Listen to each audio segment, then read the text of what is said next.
Well, hello, everybody. Welcome to Sermon B-Sides. My name is Rusten. I'm one of the pastors at Quorum Deo Church. I'm joined here today with Pastor John, also from Quorum Deo Church. Good morning. We're happy to be here. Glad you guys are watching. We are talking today we're continuing a little bit of a conversation about some things we've been learning as we've been going through the Psalms.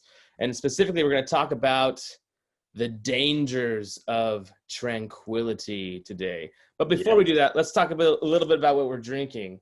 So it's Labor Day, and it's early in the morning, and so we're drinking coffee. Cheers. Oh, that's a nice cup. Yeah, so this is Derek, as you know, who's an elder at Quorum Deo Church. And we do a little camping trip every summer, and we started taking pictures of each other and sending them to each other on cups for Christmas. So that's awesome. And sometimes I've seen you guys have pictures of people with cups. Yeah, we're kind of taking the Jimmy Fallon, Justin Timberlake, like Inception, Infinity thing. So we have cups with pictures of us holding cups with pictures of us on them. Yeah, and we're just going to keep on going. Rad. So what are you drinking this morning? Well, I'm drinking this Stumptown Holler Mountain. Ooh. Which, you know what's funny is that my coffee drinking has taken a complete revolution over the last several years. I used to like the really dark Starbucks type coffee, dark roasted. And then I had a trip where I went to Costa Rica, and I fell in love with the really light roasted coffees. And ever since then, I've had like the really punchy in your face acidity. It's weird. Yeah. At the same time, I started liking IPAs.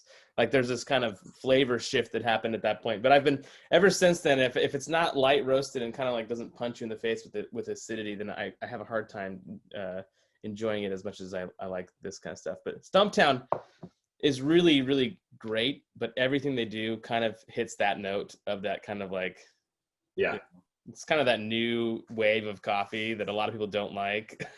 Yeah. Because it totally isn't the Starbucks super dark roasted everything. Even our light roasts are pretty dark. I did a coffee tasting at the Coffee O and was really surprised because I thought I would only like the dark because I typically like a darker roast, but it was the medium lighter roast that had more flavors. Yes. There was more going on. The darker roast is like one tone, cranked to 11. And those lighter roasts, you think lighter, like less flavor, but it wasn't less flavor. It was a more complex flavor. I think a lot of people also, when they brew light roast coffees, they tend to brew it like not to proper strength. So you get light in terms of light brew, but also light. So it's usually a double whammy, not very good. But I tend to think that the lighter roasted coffees are also more flavorful. That's why I've gone towards them. So the light roast is not like light beer, which means less. Yes. In fact, as you were talking about how everything is monotonous in the dark zone, right? And really dark coffees, like there are dark roasted coffees have very subtle differences that make them, the flavors are very subtle. Like a dark roasted Sumatra is subtly different than a dark roasted Ethiopian. But when you start going into the lighter roast, you get a lot of variation. And I feel like Pilsners are like, all Pilsners basically taste the same, not very flavorful, but there's very subtle differences. Right? So that now that we've spent a good chunk of time talking about coffee and beer, how about the Psalms? So this episode, we're talking about a theme that you brought up in, I think it was 2 sermons ago, on Psalm 30. Yes. Where you shared a quote from Spurgeon, and that's what kind of kicked off this whole discussion about the dangers of tranquility and how God disrupts our tranquility, and that's actually a mercy of him, and he teaches us things through it. So could you just talk us a little bit through what is this danger of tranquility and how in particular Yeah, so let me read the verse that I was going from. It's Psalm 30, verse 6. It says, "As for me," this is David saying, "I said in my prosperity, I shall never be moved." And I think, I said this in the sermon, you read that, and I think you're tempted to be like, oh, I shall never be moved, as in there's a faith in an immovable God, but that's not what David's talking about. This is a low point for him. This is what leads to difficulty in his life. And so there's a sense of self-trust that prosperity or tranquility affords us. So Spurgeon, in his commentary, The Treasury, which you can see right there, is this whole treasury. There's a quote in his commentary. It says, when God's children prosper one way, they are generally tried another. For few of us can bear unmingled prosperity. That thing just, I was like, what is the one thing we all want? Yes. Prosperity. But he says, few of us can bear unmingled prosperity. No temptation is so bad as tranquility. Let us beware lest the fumes of intoxicating success get into our brains and make fools of us also. So part of, or what Spurgeon and David are getting at, is that the thing that I think you can almost think of it in terms of the American dream. So independence, self-sufficiency, tranquility, prosperity. There's a real temptation in that. There's a real danger to it. And the danger is that prosperity or tranquility afford us the opportunity to buy into the notion of autonomy or self-sufficiency. Yes. Right. So if everything's going well and there's nothing around me that is kind of putting the spotlight on need or weakness or dependency, right? Yes. I'm actually in a way being discipled to buy into my own self-sufficiency. Yeah. And what's really interesting in David's instance is that self-sufficiency for David in the Psalms did not mean he stopped believing in the existence of God. Self-sufficiency in the Psalm is, for him, is it's the temptation to stop depending on that God. Yes. So that is the great temptation of prosperity, tranquility, ease and comfort, is that we buy into the false notion of self-sufficiency, our own strength, our own ability, individualism, autonomy. And again, it's not that God ceases to exist, but God ceases to exist as a God that I am dependent upon for everything. Yes. Which is like the heart of the heart of original sin, as it were, right? Is the temptation to be God instead of submit to God and have God be God. And so there is when we are bearing with, I love that he uses, who can bear unmingled prosperity. When we, and you see this actually in people that appear to be prosperous, right? Yeah.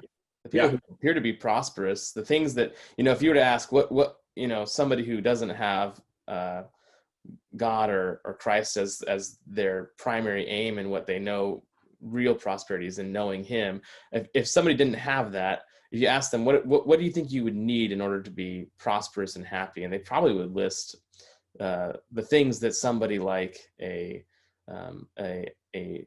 Bill Gates has, or a Jeff Bezos has, or a movie star has, and so many of them, Elon Musk, so many of those folks, and super, or even those who have fame, right?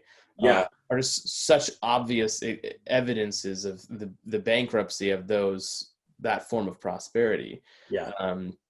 And on the flip side, we can so easily be content with what we have defined as self-sufficient.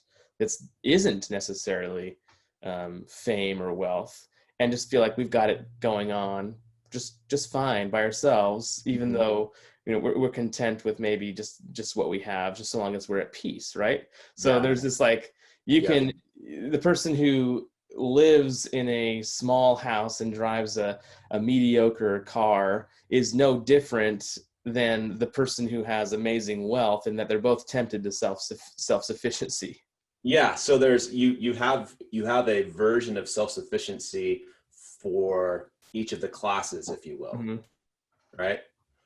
We all have a definition of what it means to kind of arrive and to be okay. But it's really interesting. You said something that reminded me of, when Heath Ledger, right?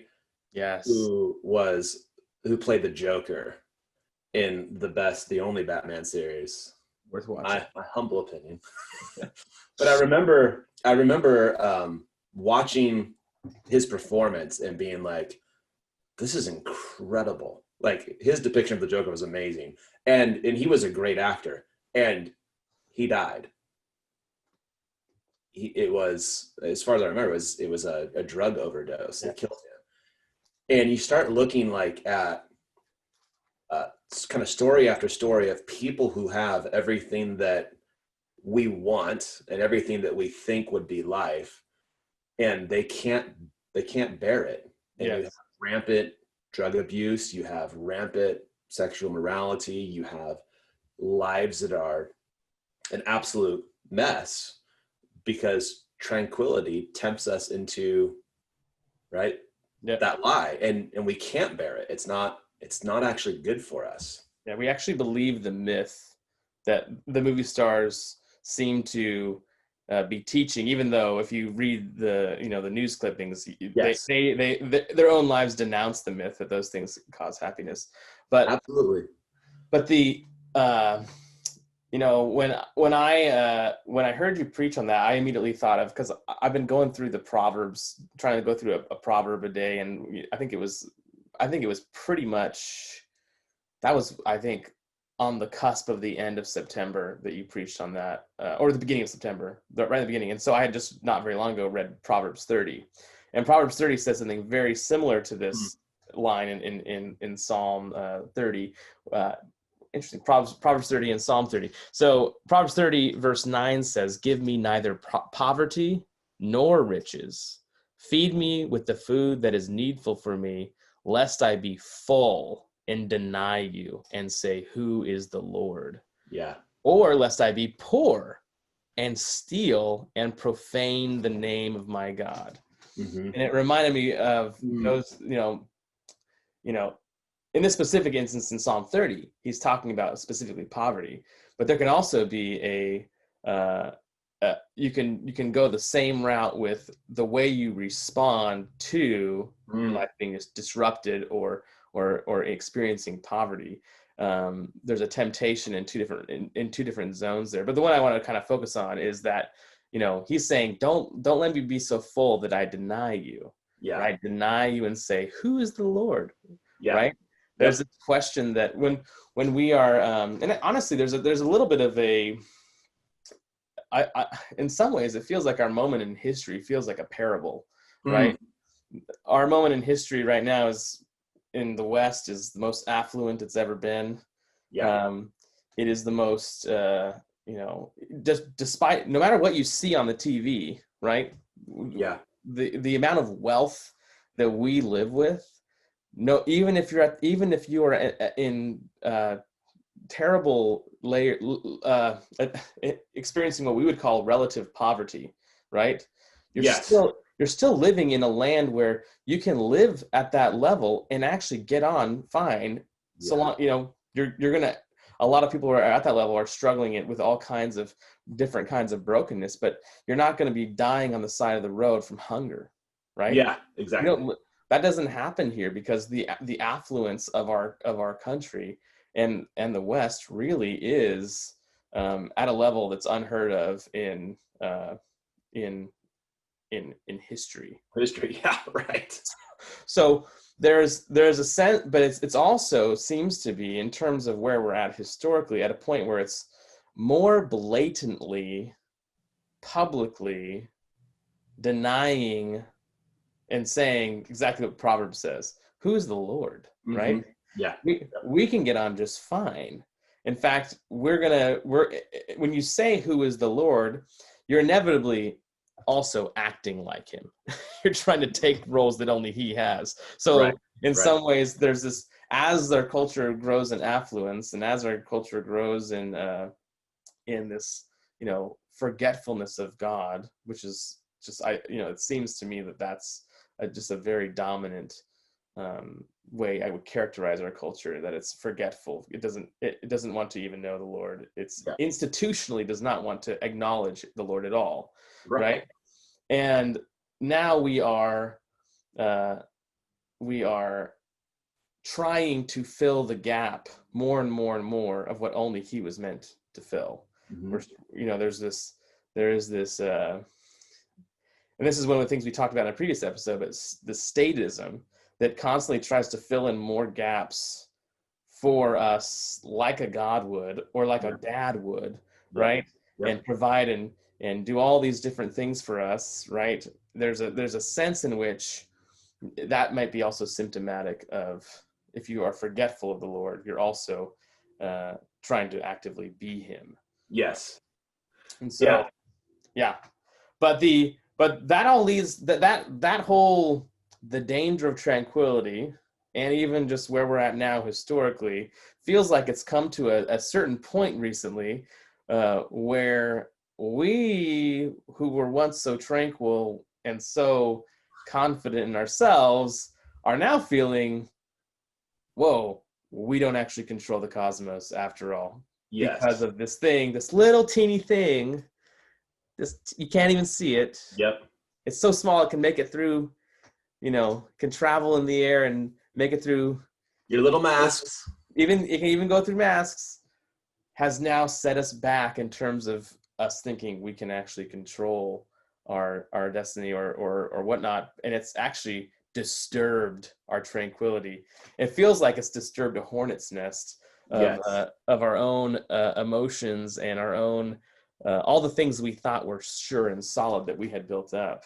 So can you talk a little bit about, so how does this moment, like you talked a lot about this in the sermon 2 weeks ago, but how does this moment of COVID maybe rescue us from the dangers of tranquility?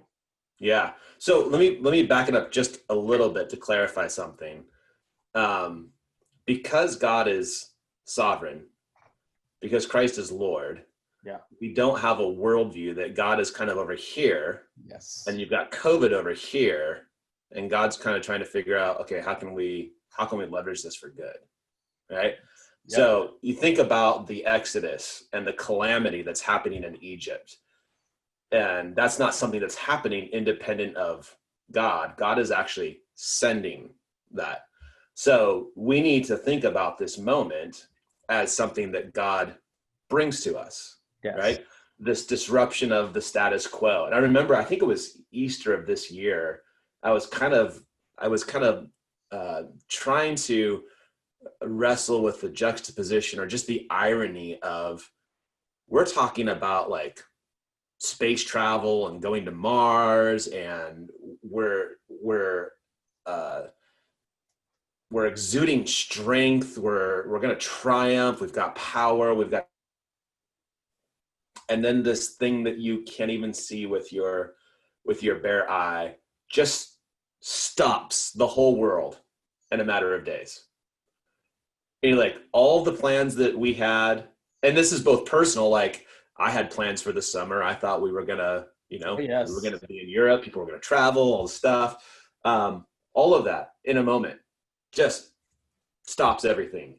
Sports stops, business stops, international travel, the whole world stops over something you can't see. Think about what that reveals.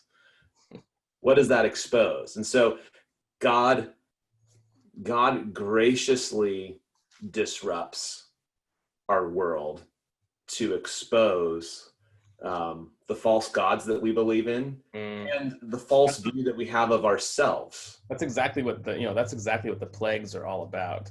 Absolutely. Plagues brought upon Egypt calamity. There's the point in before the last couple plagues where all the advisors to Pharaoh are saying, please just stop. Don't you see that our whole culture is in ruins? Our whole society, the kingdom is just in tatters. Like, we're already ruined. Don't just let them go. And there's a sense in which, yes, the whole point of that was to reveal everything you thought was solid is completely upheld by God. And he does it by disruption. right? Yes. So you think about the Exodus. What is happening? What does it mean when your flocks are laid bare, right? Yes. That's your economy. What happens when the river turns to blood? That's your life, right? Yes. What happens when the firstborns are being taken, right? That's family and society. And then you also have Pharaoh the king is being messed with in this. So every single thing that an Egyptian could look to for stability and security, and there are all gods behind those things in their culture, all that is being turned upside down, right? It's all being disrupted. And part of, not part of, but one of the things that God tells Moses throughout the story in Exodus is that it's not this just that God likes to stir things up and sit back and laugh. God's doing it to show not just Israel, but Egypt that Yes. he is Lord. Yes. He's revealing so that they may know that he is Yeah, the Lord. Yeah. not just Israel, but Egypt. And so there is, in that disruption is God's, and I talked about this in the sermon, a gracious invitation, Yes. right? God is disrupting the status quo. He's exposing the false idols, the things that we cling to for security in life. He's introducing discomfort into the world, but he's doing it so that Egypt would know that Yahweh is God. Yes.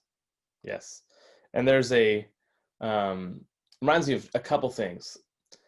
It reminds me of the book of James, where he says, "Come now, you who say, today or tomorrow we'll go into such and such a town and spend a year there and trade and make a profit. Yet you do not know what tomorrow will bring. What is your life? For you're a mist that appears for a little time and then it vanishes. Instead, you ought to say, if the Lord wills, we will live and do this or that." But that's kind of what we've been talking about. But this is the clincher here, this next verse. "As it is, you boast in your arrogance. All such boasting is evil. So whoever knows the right thing to do and fails to do it, for him it is sin."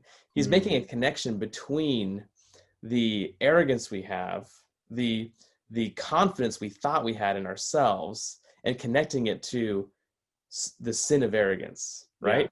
Yeah. And how when like to what you're saying, when that gets disrupted, we're exposed with the sin of our arrogance is exposed because we're proven wrong.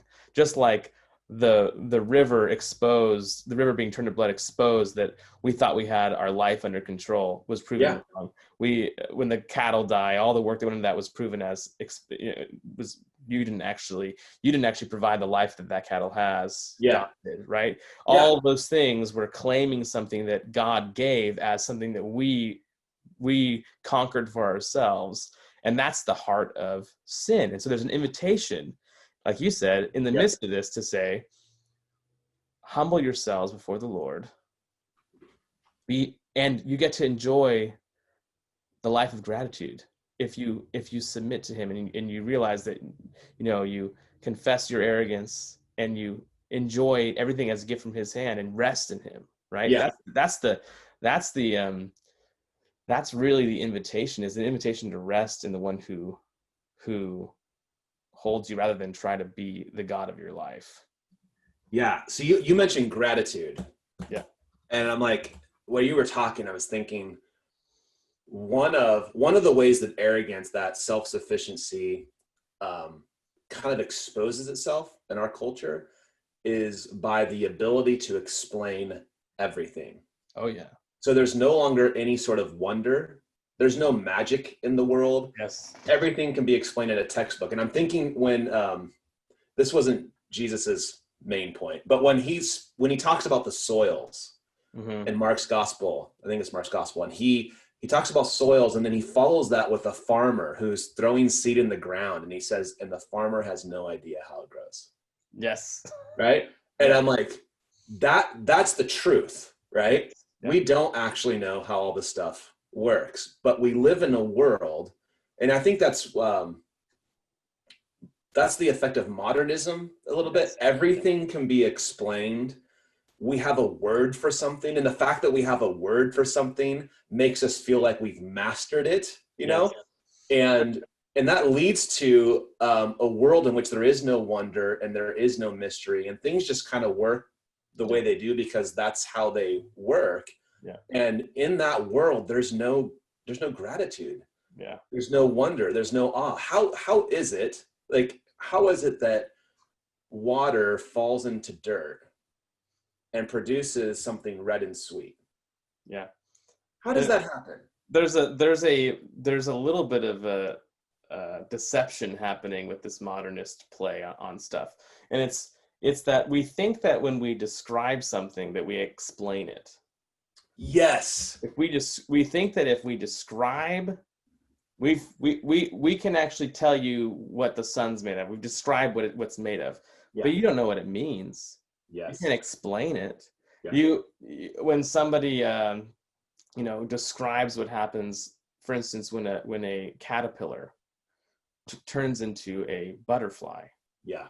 Like my kids have done this for a little science project at home where we walk through the steps of caterpillar makes a cocoon. We've had these caterpillars in our house where they turn into cocoons and they turn into monarch butterflies. And there's nobody can really tell me why it happens. Yeah. They can describe and show me in phases what's happening, but nobody can tell me why does that happen. And I think that's an example. I think that N.D. Wilson in one of his books talks about, like, that's what a caterpillar turning into a butterfly is, for lack of better words, is magic. Yeah. Yes. Yeah. Like what how else can you explain that? Yes. Right. There's something about, so when you start to describe stuff and you think that's the same as explaining it, like you're missing the point. The point of the sun isn't that it's made of gas, and like modernism reduces everything to its parts. Yes. And there's no wonder in it. Like, so without getting too weird, we were at Cannon Beach this summer. Yeah. And if you're watching, that's on the Oregon coast. So, like, we go there all the time, and we're playing in the waves, right? And I'm thinking about, what is it? I mean, the waves are so powerful, and that's part of the fun of playing in them, is like they're just thrashing you about. And I'm like, what is moving? You're looking at the water, and how heavy is an ocean, right? It's like, and these waves are coming. So there's this force that is somehow pushing these waves both to the beach and then drawing them away. And if you say, how does that happen? The answer is gravity. And you think, but how is gravity moving this massive body of water, but it's not moving me? And I'm sure science people are like, well, there's an explanation, but I'm like, this is just magic. At the same time, the scientists will always appeal to some law, right? This is the law of gravity. And so can you tell me why, when masses are close to each other, why there is this pull? Like, why? Where does that come from? There just is. There's, when you get down to the bottom of it, why is it there? Or my favorite, N.D. Wilson, he has a book called Notes from the Tilt-A-Whirl. Yes. So good at, like, making you look at, like, why. I think the subtitle's Wide-Eyed Wondered in God's Spoken World. Wide-Eyed Wondered. And right over here. Yeah. There's a line he says where he talks about, or he does this thing where he's like, so if we start to ask what's something made of, and then you say, okay, then what's that made of? And then what's that made of? And you get down to quarks, right? Yeah. Molecules, atoms, quarks. And you say, what's that made of? And you realize that this is a never-ending. There's no bottom. Yeah. Right. And that's it seems as infinite as the stars in terms of our tangibility of it. Yeah. And you realize if that doesn't make you just wonder, right? Like, that when I remember reading that and having that sense of awe, like, thinking about how when you keep cutting it and keep cutting it and keep asking what it's made of, we can't really say what it is. Yeah.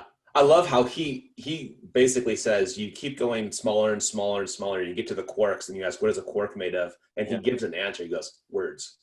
Yes. Yes. Yes. It's all words. God, it's a spoken world. Yes. Yeah. So we're a little off topic, but that was really, that's That's important to get that perspective and Yep. context of your total, like Psalm 8 comes to mind too. Like Psalm 8 is I think an an antidote to this way of self-sufficiency. But so, as we've said, is like disrupting our self-sufficiency, and this little virus has gone through that. And I think in a previous sermon, I even brought up the C.S. Lewis quote where he says, "God whispers to us in our pleasures, speaks in our consciences, but shouts in our pains." It's his megaphone to rouse a deaf world. And in the midst of all this craziness, I know that there's been this internal wrestling for me where I have felt like, wow, I've felt confronted with the fragility of things.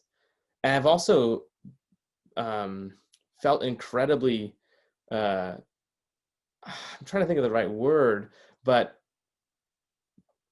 there's a clarity that comes through this disruption too, right? And that clarity produces a different kind of a confidence.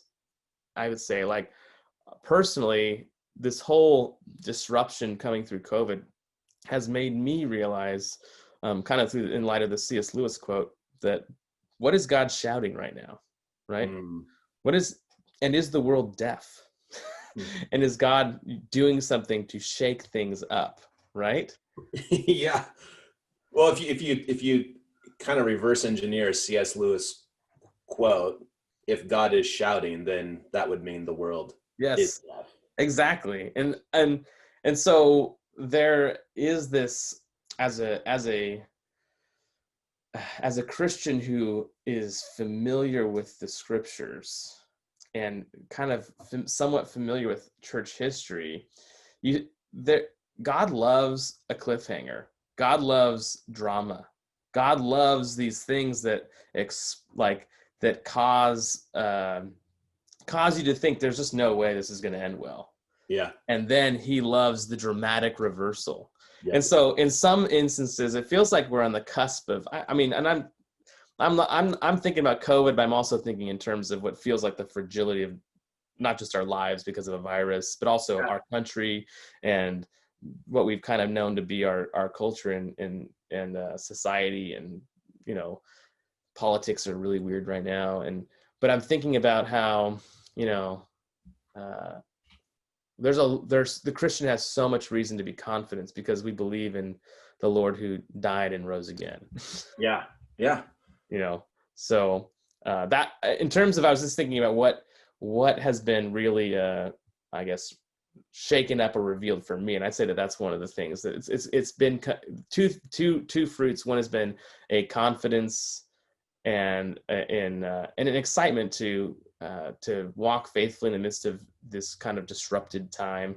At the same time, realizing that so many people don't have that confidence and that faith, and this is a unique moment to speak to, love our neighbors, find ways to engage with our neighbors about the gospel of Christ, but also on the same time being absolutely confident in his word and in his gospel. And it's in a lot of ways, it's actually driven me to be more in the word, because I feel like actually First Peter comes to mind. I think I brought this up in a sermon I preached a long time ago, but or I think it was on Psalm 23 or no, 22, where he says, Peter says, all flesh, is quoting from Isaiah, all flesh is like grass, and all its glory like the flower of the grass. The grass withers, the flower falls, but the word of the Lord remains forever. And right now, this moment feels like, well, we're fragile. Like James said, we're like vapor. Like First Peter says, we're like grass that withers and flowers that falls. But what endures? Yeah. And it's the word of the Lord. It's what he says. And so in a lot of ways, also for me personally, it's been driving me back into the word. That's good. Fresh ways. So how about you? How has this disruption of tranquility, and you mentioned some of the things in your sermon, but how has this disruption of tranquility had some practical impact on you? Gosh. Yeah. So when things start to shake, right, and when you feel like you're shaking, that's a good that's a good sign that you're clinging to something other than Christ. Yeah. Right. So for me, and I share these in the sermon, two of the things that God has kind of highlighted in this season, and it all goes back to what is the gospel. So I think you and I have talked about this, about how the gospel is becoming bigger. And I think that we tend to narrow the gospel. We tend to privatize it and make it, and we confuse the gospel with grace. Maybe we should do an episode about that in the future. Yeah, that sounds good. But what does it mean that Christ is Lord? Right? That is the gospel. Christ is Lord. And there are many, many ramifications for that. So one of the things that the COVID season exposed to me was an unhealthy schedule, doing too much. So to go back to the farmer and the seed, like I am very tempted to believe I know how the seed grows. And if I just do these things, I can make it grow. And so when you're kind of functioning that way, and then the rug's kind of pulled out from you, and now you realize, oh, I can't actually make this thing work in a particular way. It kind of puts you back to square one. So I had to examine like my schedule. It was, as I look back over the past year or so, it was insane. It was doing everything all the time. And I mentioned that in a sermon. It's actually, I got some of those categories from Zach Eswine, Sensing Jesus book, where he talks about the temptation to omnipresence. Yes. And how I had bought into the sense that I need to be everywhere all of the time. And that's antithetical to Christ is Lord. He's actually everywhere all the time, which means I don't have to be everywhere all the time. So COVID exposed that in me as I, dealt with exhaustion and depression and anxiety and just kind of some weird mental things that were God's disruption to me to go, you need to think about, examine your life. Schedule was a huge one. And then the other one was I'm prone to believe that I can kind of fix everything. And so when you have, we have a young one with us.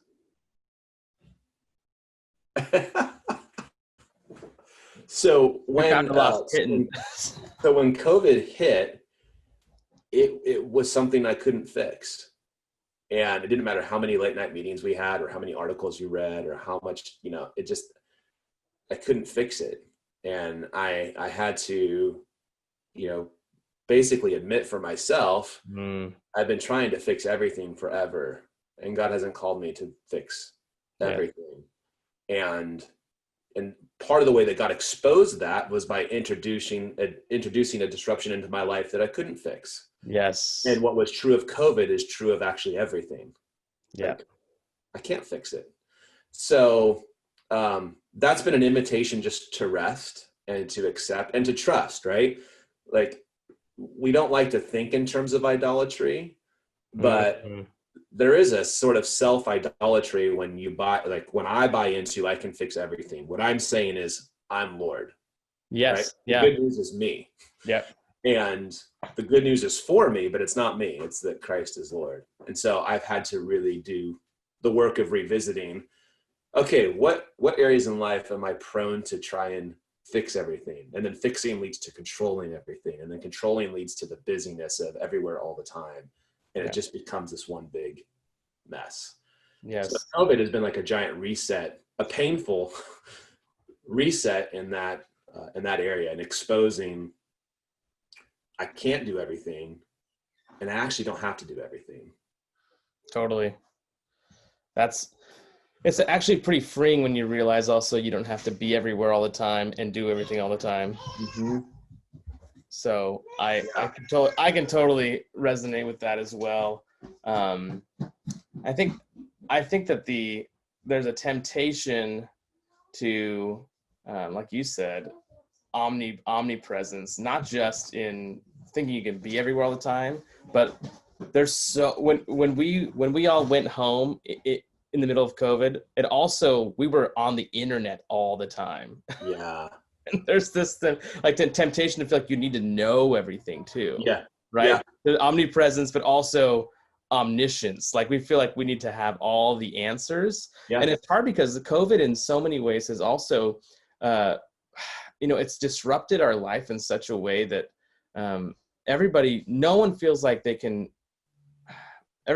have to know everything in order to have some response to, do you do this or you don't do this? Like there's this temptation to feel like you need to know all the answers. And before you even leave your house, and there's something there that I think is, I think that's also a cultural thing as well. Like when the leaders say we're going to determine whether or not you can leave your house based on science. Yes. Right? There's something that has happened that assumes a knowledge that we just can't have. Right. There's a wisdom in working with the knowledge you do have, but there's a wisdom in also not pretending like you know what you don't know. Yeah. So, and I would say that's having probably the most profound destructive effect upon our culture right now. Yeah. So the two things that you highlighted, first of all, is that when we come up with the solution to this challenge and we're thinking scientifically, and scientifically is a worldview that ignores the reality that we have a soul. And so we're only thinking in terms of virus and infection, right? Yes. And we're neglecting that we were made for community and interaction. Yes. And so we're asking people to isolate themselves because the greatest threat is this virus, right? It's a physical thing. And then what we're seeing is mental health spikes. Yes. Drug abuse spikes, suicides on the rise, right? Because we're not dealing with human beings as they are, as we were created in the image of the triune God. We've just reduced everything to medicine and science. So that is being exposed right now. Yes. And the other thing that people they're picking sides, right? So some people are acting as if the entire scientific and medical community all agrees on this stuff. And the reality is they don't. No. They don't. And even those leaders who are speaking have changed their stories. Yeah. And so what's happening is, recommendations and whatever are absolutized. And somebody says, well, this guy said this, and this guy said this. And so because we think we know it all, now we're dividing because we've aligned with. They're absolutized and they're moralized. Yes. Yes. Which is, I think, another topic for the shame that goes with that, like moralization is a topic for another discussion too. Yeah. Yeah. So I guess maybe the disruption in all of that is the invitation. So I don't know if we said this earlier, but when God disrupts things, there's an invitation. There's an invitation return. And this is a massive invitation to say, we don't know. Exactly. And that's the one thing nobody wants to say. I think it's an invitation that we should extend to people watching this. Yeah. Like this moment, you guys, it's a moment where, few and far between you're going to have in your life like this, where God's making it very abundantly clear that you are a dependent creature that he made for himself. And like those who were saved from Exodus, the downfall of Egypt was an opportunity not just to cast down the idols that everybody put their trust in, but also to rescue the slaves. Yeah. So. And in the Exodus, you have Israelites and you have Egyptians. Yes. Going with them, right? That's the invitation. Yes, an invitation. Well, I've got kids running around the house because apparently somebody just found a kitten, and I think that we're pretty much at time now. So okay. But we're the kitten is going to do the disruption. I know we have a new disruption. We have a new disruption running around the house. So Anyways, super glad you guys joined us for this conversation of B-Sides, where we get to ramble and talk about the gospel, talk about the Psalms, talk about disruptions. We hope you're encouraged by the fact that God uses disruptions to draw you to himself. And in that way, it's a great mercy and invitation. Any last words from you, John? I love what you ended with. This is an invitation to say, we don't know. Yeah. And how would our interactions with one another be so different if we could say, we don't know, and have humility in that? And yeah, and I think that's the invitation is for the whole season. We don't know, Christ is Lord. Exactly. That's one thing we do know. We do know that. Yeah. Amen. Well, I think that's a great word to end on. We hope you guys have a great time. Hope you join us next time on Sermon B-Sides. See ya. All right. See ya.